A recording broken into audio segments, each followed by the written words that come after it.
একটু কথা বলতে দিতে না, উকিলটা আসছিল, একটু কথা বলতে দিতে। অনেকক্ষণ কথা বলছেন না। আপু, আরে ভাই আসেন তো, এই আরে এই ভাই। বলতে ক্লাস করতে দিন। না। আরে বাবা, ভাইয়া বুঝলাম না, আপনাদের মিডিয়াদের কাজ কি? আপু জানেন আমাদের আপনারা মিডিয়া কেন করতেছেন? মিডিয়ার কাজ মিডিয়া কি? কেন করতেছেন? মিডিয়ার কাজ কি? মিডিয়ার কাজ কি? মিডিয়ার কাজ না, কি বলেন? আপনাদের এত আমি কি তো ইন্টারেস্ট? মেনে নিয়েছি। আপনাদের এত ইন্টারেস্ট কেন যে উনাকে একটা খুনিরা আমি তো কারাদণ্ড দেওয়া মানে কি?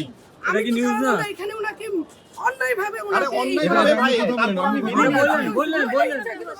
শেষ করে তারপর বক্তব্য দেন আপনি। ইচ্ছাকৃতভাবে ওনার সাথে আপনার ইন্টারভিউ নিব, সমস্যা নাই। সেখানে ওকে অন্যায়ভাবে আপা, ইন্টারভিউ নিব আপনার। অন্যায়ভাবে ওনাকে ছাড়া দিছে। কোর্টের রায় দিয়েছে। এটা তো মানি হলো কোর্টের রায় কখনো রায় হয়?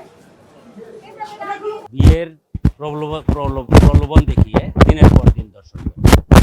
পরবর্তীতে শিয়া বাটার ও ভিটামিনে সমৃদ্ধ লিলি বিউটি সোপ, তারুণ্যময় উজ্জ্বল ত্বকের জন্য। সে এই ছেলে সন্তানকে অস্বীকার করে পরবর্তীতে বাদী আইসে কাফরুল থানায় মামলা দায়ের করেন। কাফরুল থানার মামলা নাম্বার 12-2-19 ধারা 9-1। পরবর্তীতে তাকে ডিএনএ টেস্ট করা হয়। ডিএনএ টেস্টে এই আসামির সাথে এই বাচ্চার ডিএনএ মিলে যায়। এই বাচ্চাটাতে এই আসামির তা মিলে যায়।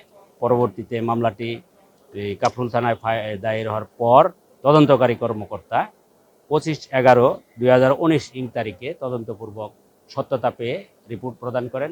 এটাতে মেডিকেল আছে, ডিএনএ আছে। আমরা 5 জন সাক্ষীকে সাক্ষ্য দিয়ে এই মামলার সত্যতা প্রমাণ করতে পেরেছি।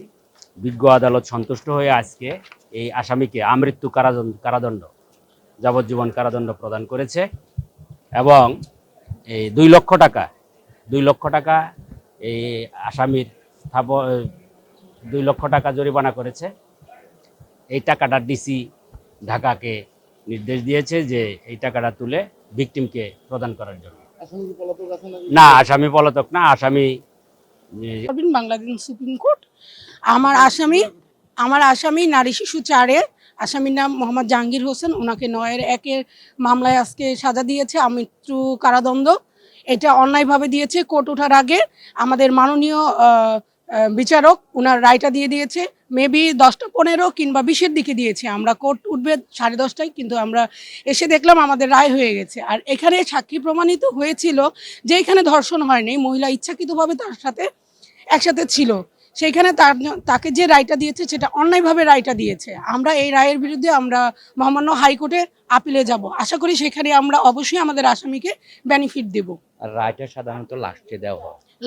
রায়টা হবে সব মামলা রায়টা হবে হয় কোর্ট উঠার প্রথমে কিংবা একদম লাস্টে, কিন্তু কোর্ট ওঠার টাইম হচ্ছে 10টা 30। সেখানে উনি রাগে রাগে রাগের বশবর্তী হয়ে এই রায়টা উনি প্রচার করেছে।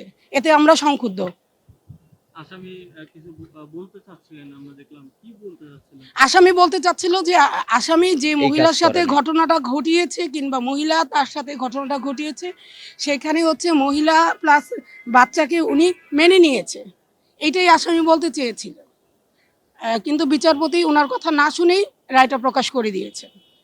এখানে আমাদের ন্যায় বিচার থেকে এখানে আমার আসামি বঞ্চিত হয়েছে।